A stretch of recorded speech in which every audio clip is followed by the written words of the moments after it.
Crews will soon begin work to raise Dubuque Street and the Park Road Bridge. We will try our hardest to keep the disruption to a minimum. Find out how this project will protect one of Iowa City's busiest roads from future flooding. I've lived here for 30 years. I love this place. I know what a really fine city it is.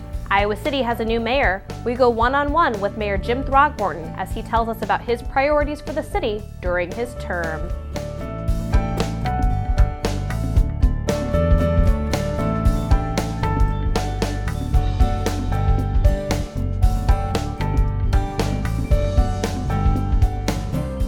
Thanks for joining us for this month's episode of Iowa City in Focus. Construction will begin this spring on a project that will help protect one of Iowa City's busiest roads from future flooding. Crews will begin work on Iowa City's Gateway project. It will lift Dubuque Street by 10 feet while also raising and rebuilding the Park Road Bridge. Flooding has been an ongoing issue along Dubuque Street. In 1993, floodwaters covered the road for 54 days. Water blocked the road for a month in 2008, and in the last few years, flooding yet again forced the street to close. As City Channel 4's Joel Bowers explains, city staff members say this project will help keep traffic flowing when the Iowa River rises. About 25,000 vehicles drive Dubuque Street every day. Flooding has forced the road to close several times. After the flood of 2008, there's a lot of concern with having the main arterial into Iowa City being closed, and so we looked at the idea of raising the roadway and also looking at replacing the bridge. As planning got underway in 2010, floodwaters closed the road again and again. It became important again after 2013 and 2014. You saw Dubuque Street closed 2 more times. City engineers say lifting the bridge will help protect nearby neighborhoods from rising waters, while raising the road will keep cars moving even if the river swells.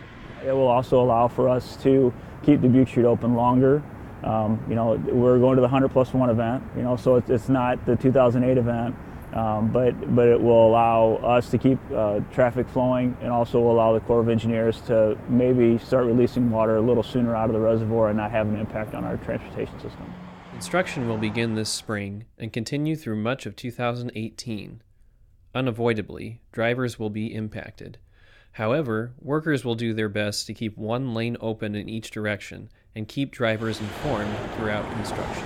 We're going to be proactive with social media to let people know when lanes are shifting or traffic patterns are changing. The project will cost $52 million. But when you consider damage caused by flooding in 2008 and beyond, city leaders are confident it's worth the cost, especially with the Iowa River repeatedly rising. We are seeing events at the reservoir that we've never seen before, and whether it's the possibility of it overtopping the spillway, or it's just those quirky events that come up, I think that this is a project that's necessary. And it's one that is definitely going to serve our community for a long time. In Iowa City, Joel Bowers, City Channel 4. Thanks, Joel. City officials stress that these changes will not alter the current look and feel as you enter Iowa City. Funding for the project will come from local option sales tax, the federal government, and general obligation bonds. You may have noticed new black and gold banners hanging in Iowa City. They are part of a campaign by the University of Iowa called Dare to Discover. The banners feature more than 40 UI faculty members and are an opportunity to learn how their work is impacting our community and beyond. Not often that they get highlighted in the popular consciousness.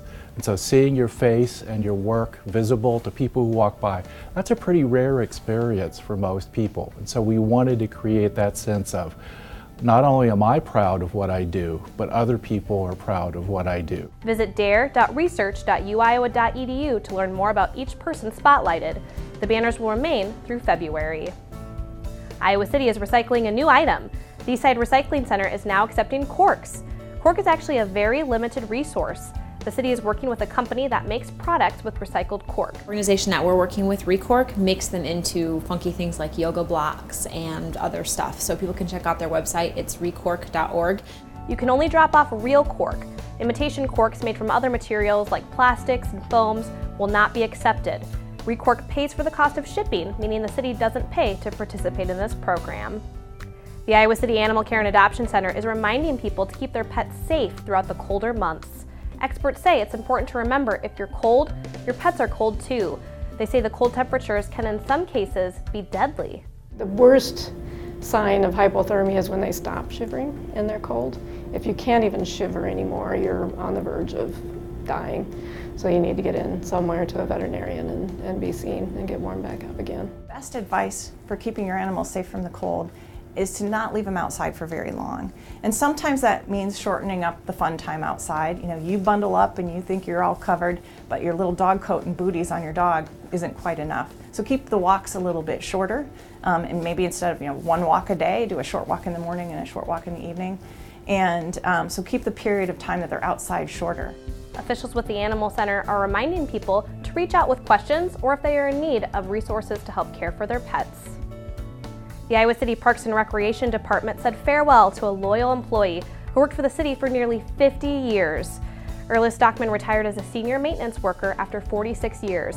Stockman says he enjoyed interacting with members of the community.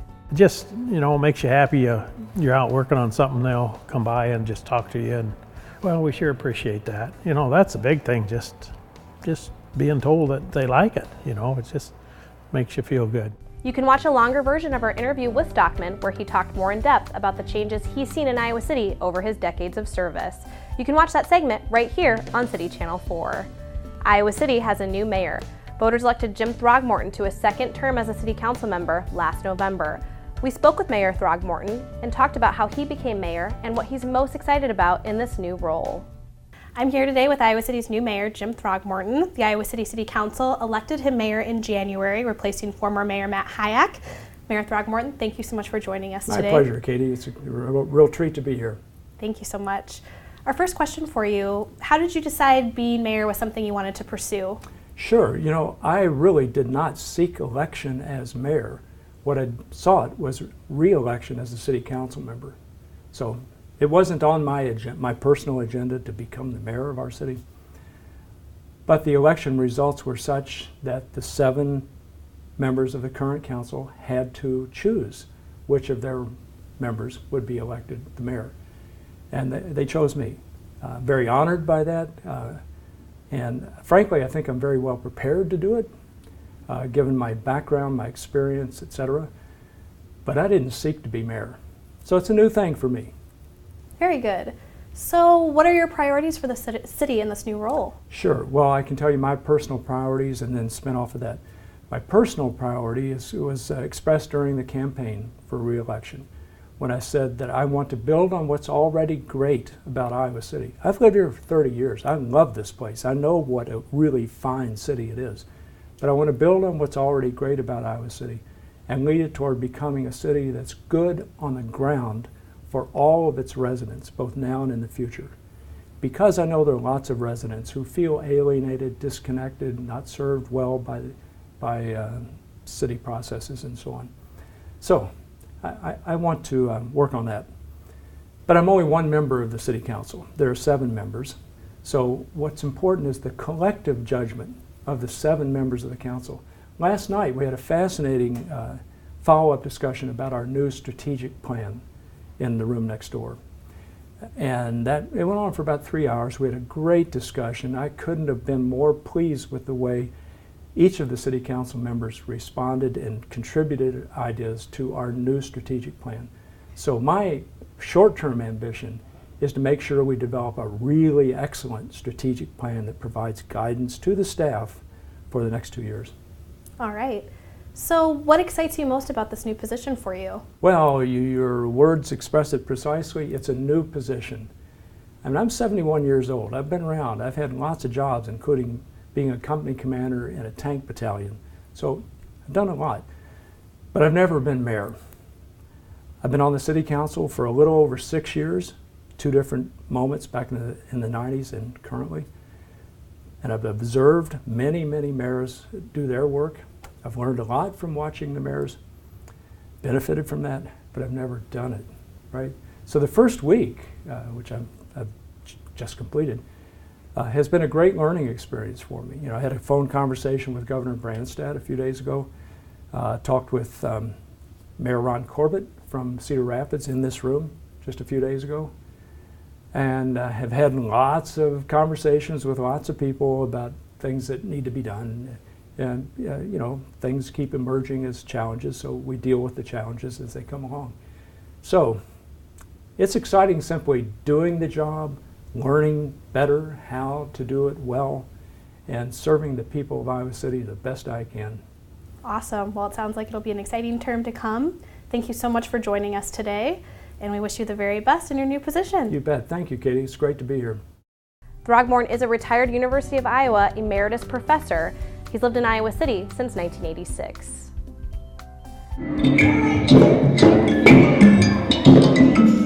People gathered to celebrate the shortest day of the year during a party hosted by Parks and Rec.